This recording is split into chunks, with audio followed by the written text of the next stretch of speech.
Bismillahirrahmanirrahim. Assalamu alaikum class. I'm Rashida Parveen and I'm going to teach you organic chemistry to BS Chemistry 7th on the topic pyrrole.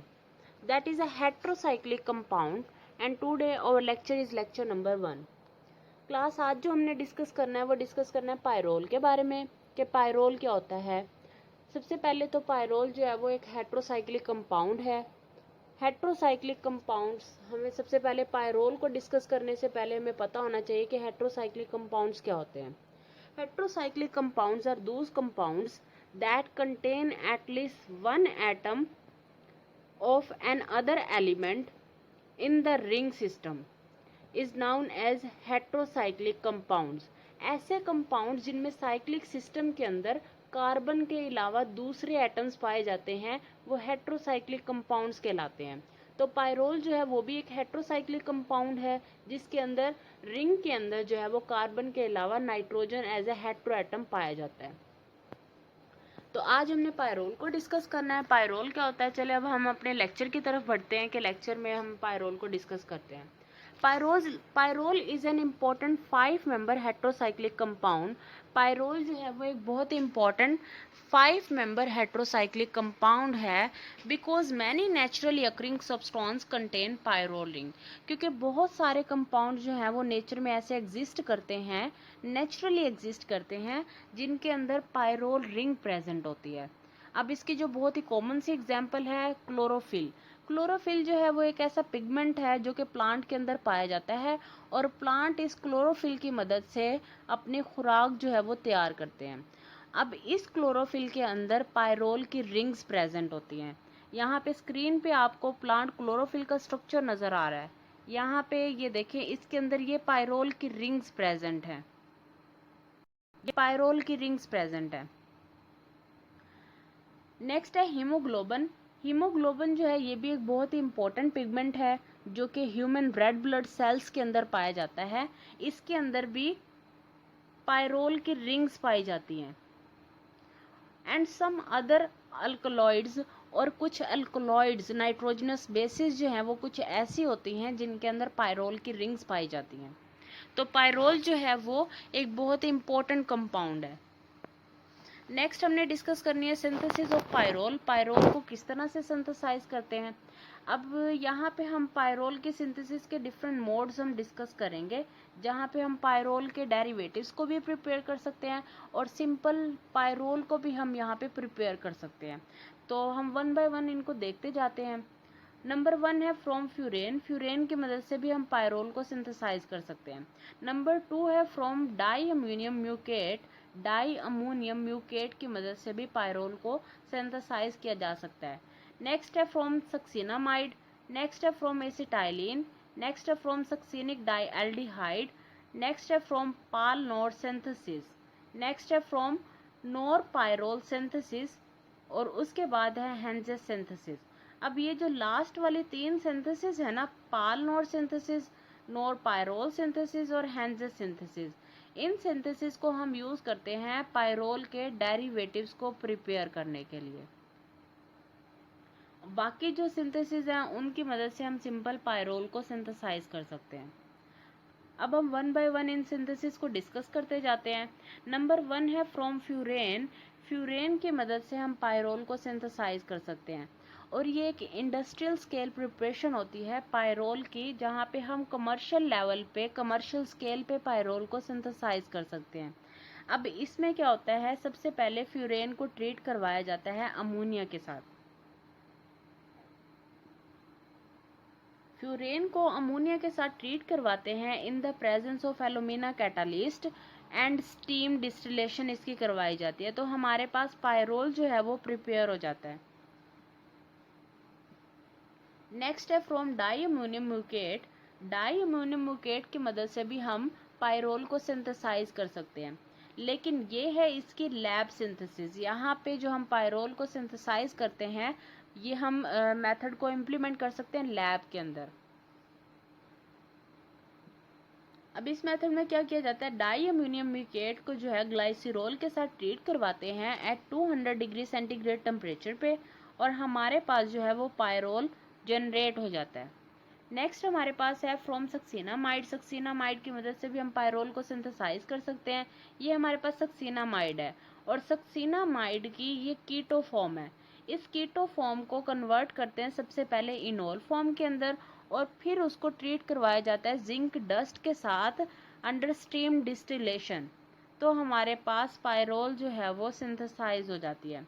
Next है from acetylene. Acetylene की मदद से भी pyrrole को synthesise किया जा सकता है। एसिटाइलिन को ट्रीट करवाया जाता है अमोनिया के साथ in the presence of red hot tube. तो हमारे पास पायरोल जो है वो जनरेट हो जाती है। नेक्स्ट है फ्रॉम सक्सेनिक डायल्डिहाइड। सक्सेनिक डायल्डिहाइड की मदद से भी हम पायरोल को सिंथेसाइज कर सकते हैं। ये सक्सेनिक डायल्डिहाइड की कीटो फॉर्म है।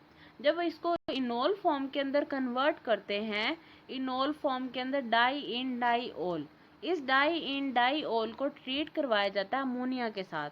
तो हमारे पास जनरेट हो जाती है पायरोल। पाल नोड सिंथेसिस। अब ये जो पाल नोड सिंथेसिस है, इस सिंथेसिस को यूज किया जाता है पायरोल के डेरिवेटिव्स को प्रिपेयर करने के लिए। पायरोल के डेरिवेटिव्स को हम इजीली प्रिपेयर कर सकते हैं by using Pal node synthesis. अब पाल नोड सिंथेसिस के अंदर क्या किया जाता है, 1,4-डाई कार्बोनिल के कंपाउंड्स को अमोनिया के साथ ट्रीट करवाते हैं। तो हमारे पास सब्स्टिट्यूटेड पायरोल के डेरिवेटिव्स जो हैं वो प्रिपेयर हो जाते हैं। नेक्स्ट है नॉरपायरोल सिंथेसिस। नॉरपायरोल सिंथेसिस जो है ये क्या होता है, ये भी एक डेरिवेटिव की प्रिपरेशन का मोड है जिससे हम पायरोल के डेरिवेटिव्स को इजीली प्रिपेयर कर सकते हैं। अब इस सिंथेसिस के अंदर क्या होता है, ये कंडेंसेशन रिएक्शन होता है जिसमें अल्फा अमाइनो कीटोन या alpha amino beta keto ester को ट्रीट करवाते हैं एक कीटोन के साथ या फिर कीटो ईस्टर के साथ। ये है एक alpha amino beta ketone. Alpha amino beta ketone या बीटा कीटो ईस्टर, इसको जब ट्रीट करवाया जाता है बीटा कीटो ईस्टर के साथ in the presence of acetic acid, तो हमारे पास जो है वो पायरोल के डेरिवेटिव्स प्रिपेयर हो जाते हैं। नेक्स्ट है हेंजेस सिंथेसिस। हेंजेस सिंथेसिस जो है ये भी एक कंडेंसेशन रिएक्शन है जिसमें क्लोरोएसीटोन को, ये हमारे पास क्लोरोएसीटोन, इसको ट्रीट करवाते हैं बीटा कीटो ईस्टर के साथ in the presence of ammonia. तो हमारे पास पायरोल के डेरिवेटिव्स इजीली सिंथेसाइज हो जाते हैं। उसके बाद है स्ट्रक्चर ऑफ पायरोल। पायरोल का स्ट्रक्चर अब हम देखते चलते हैं। पायरोल जो है वो एक प्लेनर पेंटागोनल स्ट्रक्चर है। पायरोल का स्ट्रक्चर जो है वो क्या है, एक प्लेनर पेंटागोनल स्ट्रक्चर है जिसमें एक साइक्लिक रिंग के अंदर 4 जो है वो कार्बन के एटम्स होते हैं और एक हेट्रो एटम यानी कि नाइट्रोजन का एटम होता है। ठीक है, अब ये जो 4 कार्बन के एटम्स होते हैं, इनमें जो हर कार्बन होती है, हर कार्बन के पास एक अनहाइब्राइड p ऑर्बिटल अवेलेबल होता है जिसके अंदर एक इलेक्ट्रॉन जो है वो प्रेजेंट होता है। अब 4 कार्बन के पास 4 इलेक्ट्रॉन जो हैं वो अनहाइब्राइड p ऑर्बिटल्स के अंदर प्रेजेंट होते हैं और नाइट्रोजन के पास, जो नाइट्रोजन होती है वो sp2 हाइब्रिडाइज फॉर्म में होता है और नाइट्रोजन के पास भी एक p ऑर्बिटल जो है वो प्रेजेंट होता है जिसके अंदर एक lone pair of electron present होता है। अब 4 इलेक्ट्रॉन जो है वो कार्बन के पास प्रेजेंट होते हैं और 2 इलेक्ट्रॉन नाइट्रोजन के पास प्रेजेंट होते हैं, तो ये टोटल होते हैं 6 electrons. According to Huckel rule के मुताबिक कोई भी कंपाउंड जो कि 4 pi plus 2 pi electron system को एग्जिबिट करता है वो एरोमेटिक होता है और जो पायरोल होता है इसके पास भी 6 पाई इलेक्ट्रॉन सिस्टम प्रेजेंट होता है। तो हक्कल रूल के मुताबिक जो पायरोल है वो भी एरोमेटिक इन नेचर होता है। नेक्स्ट है स्ट्रक्चर ऑफ पायरोल। पायरोल का स्ट्रक्चर अब हम डिस्कस करते हैं। पायरोल का स्ट्रक्चर अगर हम देखें तो पायरोल में जो है वो सिग्मा बॉन्ड्स के अलावा पाई इलेक्ट्रॉन्स जो हैं वो पाई बॉन्ड्स भी प्रेजेंट होते हैं। अब ये जो पाई बॉन्ड्स हैं अल्टरनेट पोजीशंस पे प्रेजेंट होते हैं और ये जो पाई बॉन्ड्स होते हैं ये रेजोनेट कर सकते हैं। अब इनकी रेजोनेंस की वजह से पायरोल के जो स्ट्रक्चर्स बनते हैं, रेजोनेंस स्ट्रक्चर्स बनते हैं, वो डिफरेंट रेजोनेंस स्ट्रक्चर्स बनते हैं। अब जो पायरोल के रेजोनेंस स्ट्रक्चर्स होते हैं, इनकी वजह से पायरोल स्टेबल हो जाता है। जितने कंपाउंड, अगर किसी कंपाउंड के जितने ज़्यादा रेजोनेटिंग स्ट्रक्चर होंगे, वो कंपाउंड उतना ही ज़्यादा स्टेबल होगा। The stability of pyrrole ring is due to delocalization of pi electrons. Pyrrole ring की जो स्टेबिलिटी होती है वो डीलोकलाइजेशन की वजह से होती है, और वो डीलोकलाइजेशन पाई इलेक्ट्रॉन्स की वजह से होती है। The stability of the ring is reflected, इसकी जो स्टेबिलिटी है वो हम देख सकते हैं bye it's low heat of combustion, कि इसकी हीट ऑफ कंबशन जो है वो बहुत ही ज़्यादा कम होती है। And its capacity to undergo substitution reaction, ये बिल्कुल बेंजीन की तरह जो है वो एडिशन रिएक्शन शो नहीं करता, बल्कि ये सब्स्टिट्यूशन रिएक्शन शो करता है। तो ये चीज़ें जो है, ये दोनों चीज़ें इंडिकेट करती हैं कि पायरोल जो है वो एरोमेटिक इन नेचर है।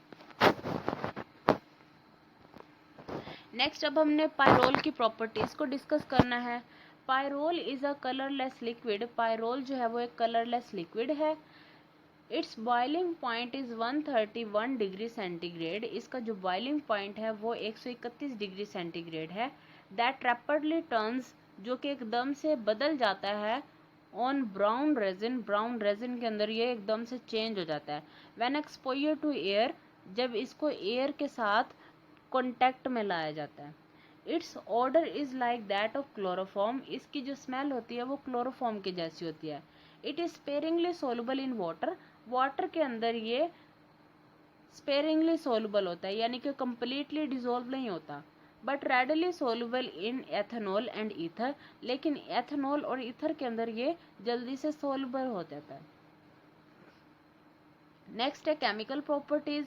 Chemical pyrrole shows that reactions of aromatic compounds, chemically जो इसके रिएक्शंस होते हैं वो बिल्कुल एरोमेटिक कंपाउंड्स के जैसे होते हैं। जैसे बेंजीन रिंग अपने रिएक्शन शो करती है, पायरोल के रिएक्शन भी वैसे ही होते हैं, क्योंकि पायरोल भी तो एरोमेटिक इन नेचर है ना।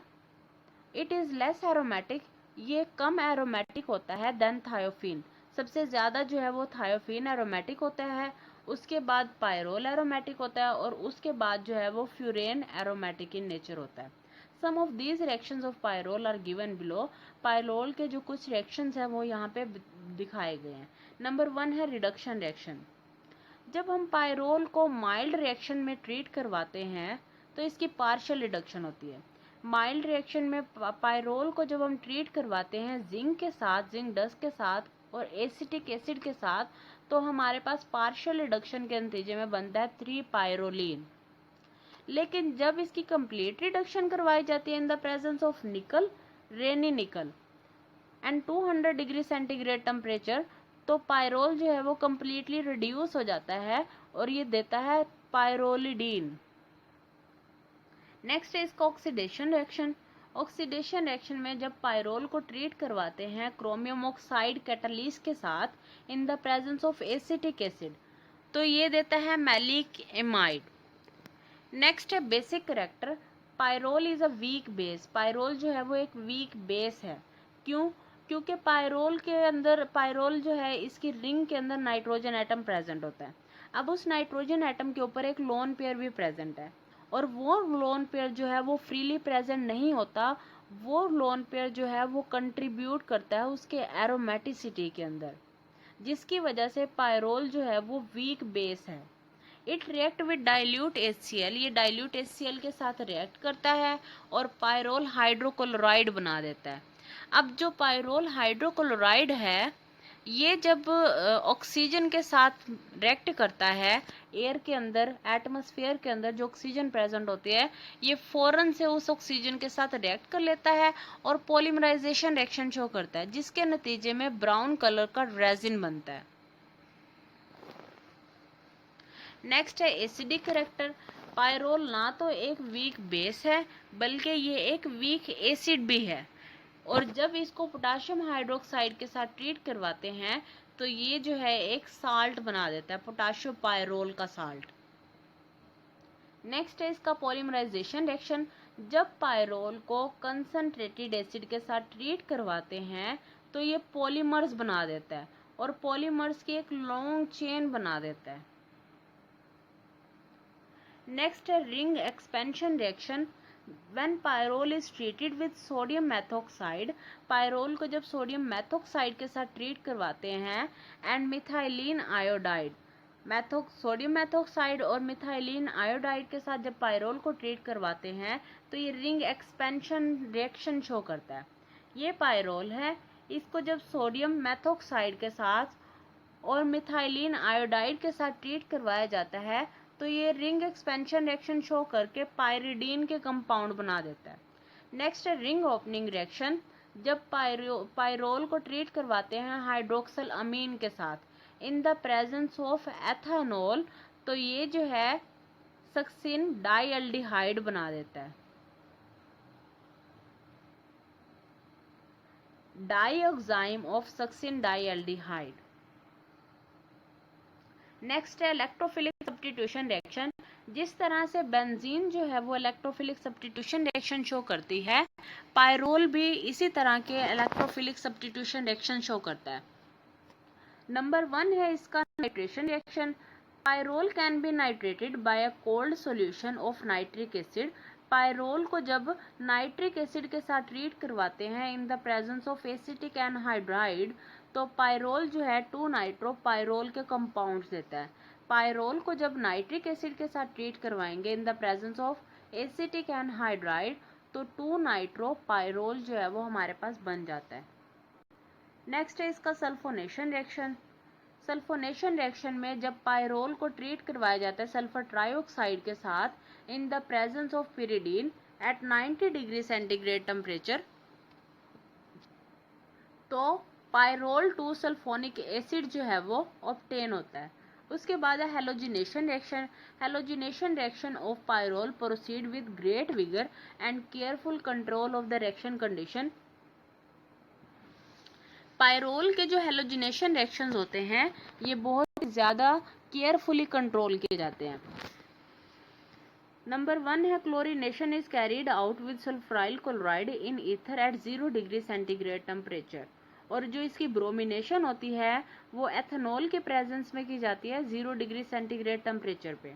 और जो आयोडीनेशन है वो आयोडीन और एक्वस पोटाशियम आयोडाइड के प्रेजेंस में करवाई जाती है।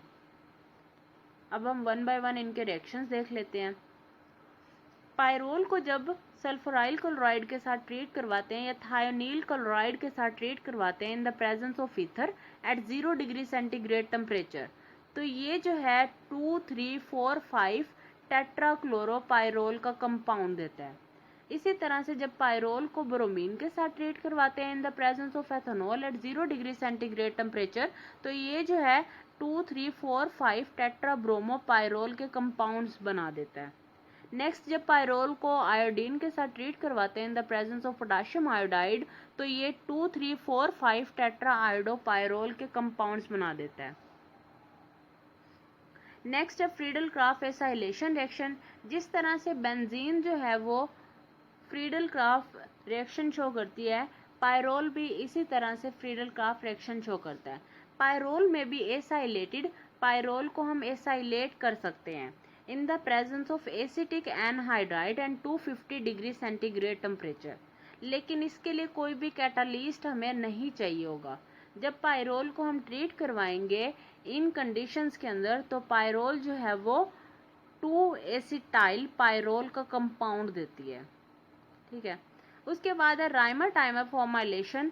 Pyrrole react with chloroform. Pyrrole को जब क्लोरोफॉर्म के साथ ट्रीट करवाते हैं in the presence of aqueous potassium hydroxide तो ये जो है पायरोल 2 एल्डिहाइड या 2 फॉर्माइल पायरोल के कंपाउंड्स बना देती है एज वेल एज 3 क्लोरोपिरिडीन।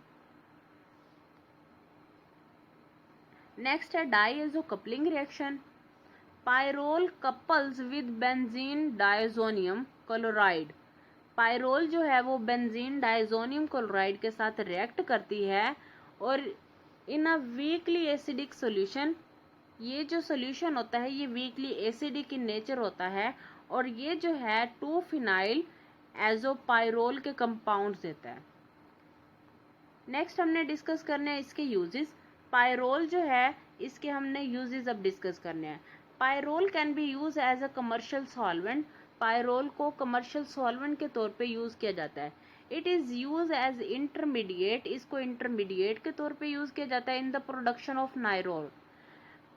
जैसे हम पहले डिस्कस कर चुके हैं कि पायरोल जो है वो पॉलीमराइजेशन के कंपाउंड्स, पॉलीमराइजेशन के रिएक्शन शो करता है। तो पायरोल को हम प्रिपरेशन के लिए हम यूटिलाइज कर सकते हैं। Pyrrole can be use in pharmaceuticals, different medicine को प्रिपेयर करने के लिए फार्मास्यूटिकल्स में हम पायरोल को यूज कर सकते हैं। ओके क्लास, ये तो था आज का हमारा लेक्चर। मुझे उम्मीद है कि आप लोगों को अच्छे से समझ आया होगा। इस लेक्चर में कोई भी कंफ्यूजन हो आप लोग मुझे कमेंट बॉक्स में कमेंट करके पूछ सकते हैं।